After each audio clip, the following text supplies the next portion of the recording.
আসসালামু আলাইকুম রহমতুল্লাহ। মাটি জমি গিরবি দেওয়া জায়েজ আছে কিনা সেই সম্পর্কে সংক্ষিপ্ত আলোচনা।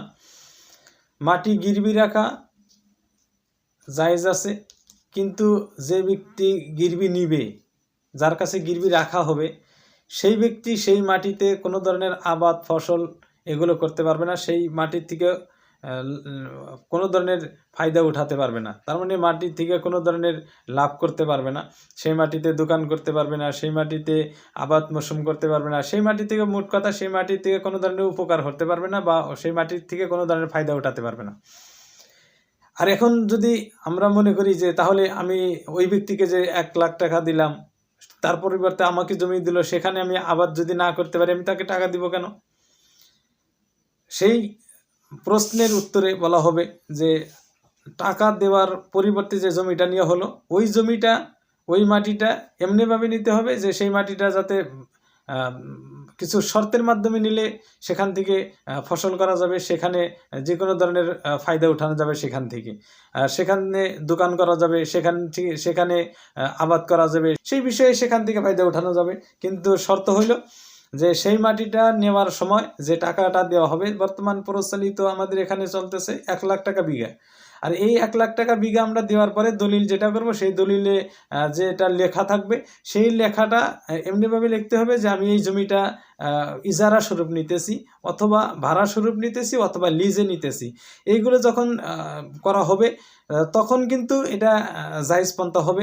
আর সেই সময় কিছু শর্ত রয়েছে আরও, সেই শর্তগুলো হলো ওই মাটি নেওয়ার সময় একটা আরও শর্ত লাগাতে হবে যে এই মাটিটা আমি কয় বছরের জন্য নেওয়া হইতেছে, সেই টাইমটুকু নির্ধারিত করতে হবে।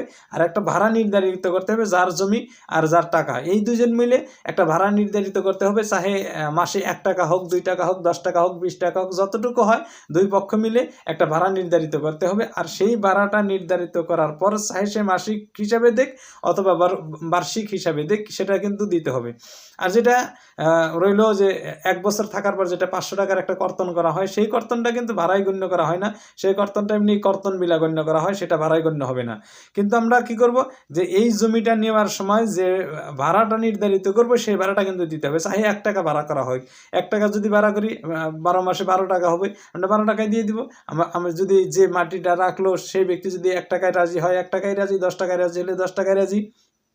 আর শর্তগুলো কি, যে একটা শর্ত হইল যে ওই মাটিটা রাখার সময় ভাড়া নাম দিতে হবে, অথবা ইজারা দিতে হবে, অথবা লিজ দিতে হবে, অথবা এগুলো নাম দিয়ে সেই জমিটা রাখতে হবে। আর যেটা ওই টাকাটা হবে ওটা অ্যাডভান্স হবে, এগ্রিমেন্ট হিসাবে হবে 1,00,000 টাকা।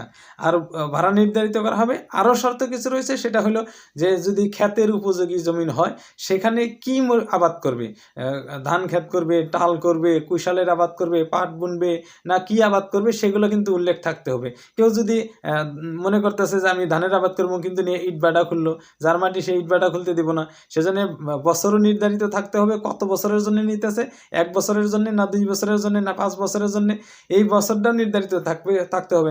নচিত কিন্তু এমন হয় যে সেই ব্যক্তি চৈতালির আবাদ করছে, মনে করছে ইরি আবাদ করবে, কিন্তু সেই ব্যক্তি ইরির টাইমে অন্যজনের কাছে লাগিয়ে তাকে উঠিয়ে দেয়।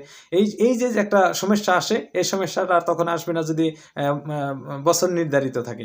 একটা হলো বছর নির্ধারিত, আরেকটা হলো ভাড়া নির্ধারিত, আরেকটা কি ফসল করবে সেটাও নির্ধারিত থাকতে হবে। আর যদি দোকানের উপযোগী হয়, কি দোকান করবে সেখানে সেটাও কিন্তু উল্লেখ থাকতে হবে। এখন গ্রিলের কাজ করবে, না এমনি জুতার দোকান দিবে, না অন্য কোনো কামারের দোকান দিবে, অথবা গ্যারেজের দোকান দিবে, সেগুলো সব কিছুই কিন্তু উল্লেখ থাকতে হবে। চাহে সে ওইটা যদি মালিক স্বীকার করে যে হ্যাঁ তুমি সব কিছুই করতে পারবা, তখন কিন্তু কোনো ধরনের সমস্যা নেই। আর যদি গিরবি হিসাবে রাখা হয়, তাহলে কিন্তু জায়েজ হবে না। তার কারণ গিরবিটা রাখা জায়েজ আছে, কিন্তু সেই গিরবির যে বস্তুটা রাখা হবে সেখান থেকে কোনো ধরনের ফায়দা ওঠা জায়েজ নাই। সেজন্য আমরা লক্ষ্য রাখবো যে যখন আমরা জমিনটা গিরবি রাখি, শুধু এতটুকু চেঞ্জ করব যে আমরা গিরবির নামটা চেঞ্জ করে আমরা ভাড়ার নাম দেবো, ইজারা দিব, অথবা লিজ দিব, এগ্রিমেন্টটা করবো, ওই দলিলটা করব। আর সেখানে যেগুলো শর্ত বলা হলো এই শর্তগুলো আমরা পালন করার চেষ্টা করব। এই পন্থায় যদি আমরা করি আমাদের সম্পূর্ণরূপে হালাল হলো। আর যদি না হয় তাহলে কিন্তু আমরা হারামের মধ্যে কিছু মুবতালা থাকব, সেই জন্যে হারাম মিশ্রিত সব কিছু আসবো।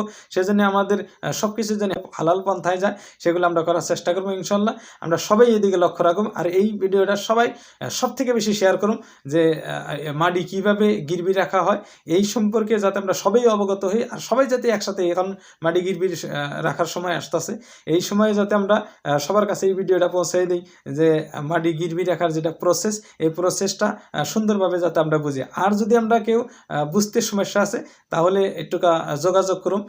সেই নাম্বারটা হলো 600020389192। এই নাম্বার হলো আমার নাম্বার। এই নাম্বারে যদি কেউ যোগাযোগ করেন আরও বিশ্লেষণভাবে, আরও বিস্তারিতভাবে আমি বলার চেষ্টা করবো ইনশাআল্লাহ।